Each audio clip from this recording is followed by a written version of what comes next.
जी तो स्टूडेंट्स अस्सलाम वालेकुम। आज का हमारा जो टॉपिक है वो क्या है, chapter number 2 solving a biological problem का लास्ट टॉपिक है, जो कि data organisation and data analysis के। हम किसी भी डाटा को एक्सपेरिमेंटेशन के बाद एनालाइज कैसे करते हैं और उसके बाद उस डाटा को ऑर्गेनाइज कैसे करते हैं और उसके बाद एनालाइज कैसे करते हैं। तो हमारे पास कहते हैं कि डाटा की डेफिनेशन क्या होती है, कलेक्शन ऑफ फैक्ट्स। जो भी हमने फैक्ट्स हमारे पास इंट्रोड्यूस हुए हैं उनको कलेक्ट करना हमारे पास क्या कहलाता है, वो collection of facts is called data. Then हम क्या कहते हैं, first data is collected, then data is organised. पहले हम डाटा को कलेक्ट करते हैं, देन उसके पास ऑर्गेनाइज करते हैं बाय यूजिंग टेक्निक्स।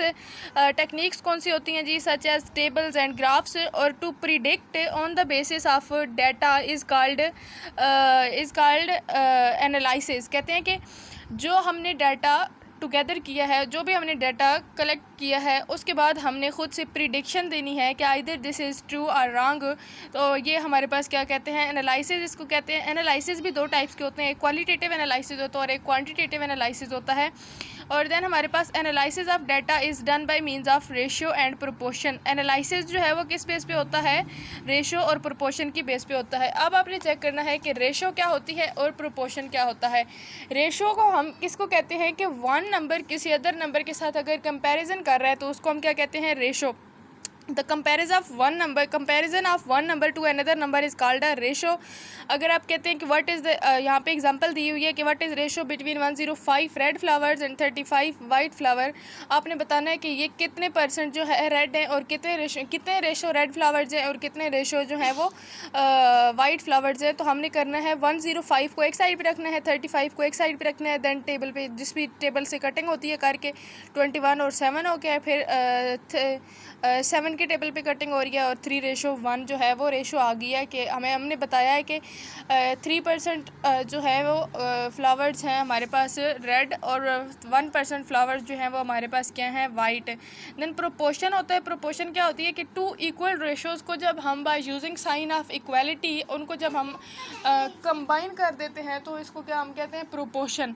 इसकी प्रोपोर्शन का जो सिंबल होता है वो क्या होता है, दो डिफरेंट रेशोज़ और दरमियान में प्रोपोर्शन का साइन डाल देते हैं, जो कि कुछ इस टाइप का होता है, एक डॉट ऊपर, दो डॉट नीचे भी दो डॉट, और ये क्या बन जाता है, प्रोपोर्शन बन जाता है। इसके बाद ratios and proportions are used in solving biological problem और it is used to calculate experiments results of biological problem और इमेजिन। ये बस यही बता रहे हैं कि इनका यूज़ क्या है, रेशोज़ एंड प्रोपोर्शन का। और नीचे एक्सपेरिमेंट में बता रहे हैं कि 30 sparrows are subjected to mosquito bite, 24 out of malarial sparrows were bitten by mosquito, how many got malaria.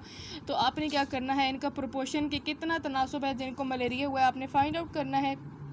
तो हमने इसको लिखा है x डिवाइडेड बाय 100 और 24 डिवाइडेड बाय 30, इनको क्रॉस मल्टीप्लाई किया, देन x को अकेला कर लिया है। x को अकेला करके हमने जो है कैलकुलेशन किया तो हमें पता चला है कि 80 जो हैं वो उनको मलेरिया हुआ था। देन आपने इंपॉर्टेंस बतानी है क्या होती है डाटा एनालिसिस की। इंपॉर्टेंस में हमने कहना है कि data analysis is important for rejecting, modifying और कन्फर्मिंग हाइपोथेसिस। कि किसी भी हाइपोथेसिस को अगर रिजेक्ट करना है, मॉडिफाई करना है या कंफर्म करना है तो आप क्या करेंगे, डाटा एनालिसिस करेंगे। रिजेक्टिंग हाइपोथेसिस में किस तरह से आप करेंगे कि मलेरिया को अगर आपने रिजेक्ट करना है, malaria occur in marshy places, तो based on this data hypothesis क्या होगा कि मार्शी वाटर काजेज मलेरिया। कि अगर आप malaria occur in marshy places ये हाइपोथेसिस दे रहे हो तो इसका क्या मतलब है, डिडक्शन आपने दी है कि मार्शी वाटर काजेज मलेरिया। इसके बाद आपने क्या की, एक्सपेरिमेंटेशन दी है तो 20% ड्रैंक मार्शी वाटर है कि 20% पीपल हैं जिन्होंने मार्शी वाटर जो है ड्रैंक किया है, किसी को भी मलेरिया नहीं हुआ। तो हाइपोथेसिस जो है वो रिजेक्ट हो गया है कि malaria occur in marshy places.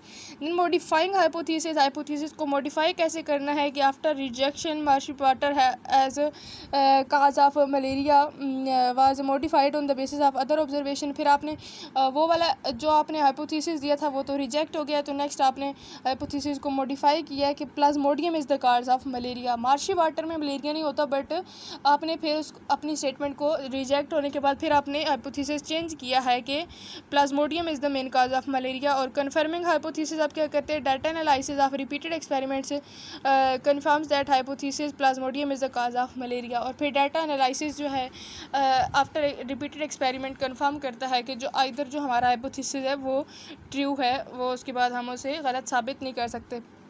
Mathematics किस तरह इंटरनल पार्ट प्ले करती है कि मैथमेटिक्स जैसे कि आपने देखा था कि बायोलॉजी का जो है वो बहुत सारे रिलेशन है अदर साइंसेस के साथ ही। मैंने बताया था biometry, biophysics, biochemistry first chapter के लेक्चर में। तो यहाँ पे भी ये बता रहे हैं कि किस तरह मैथमेटिक्स के साथ रिलेटेड है कि हम जब साइंटिफिक स्टडी करते हैं, एक्सपेरिमेंट्स करते हैं, तो हम by using the laws of mathematics, by using the rules of mathematics हम क्या करते हैं, जितना हमारा डाटा ऑर्गेनाइज हुआ होता है उसको हम टेबल, चार्ट्स और फ्लो शीट्स की क्या करते हैं जी बिना पर उनको सेट करते हैं। तो ये था हमारा आज का लेक्चर। इसी के साथ हमारा 9th का चैप्टर नंबर 2 जो है वो कंप्लीट हो गया है। मिलते हैं नेक्स्ट वीडियो में। अल्लाह हाफिज़।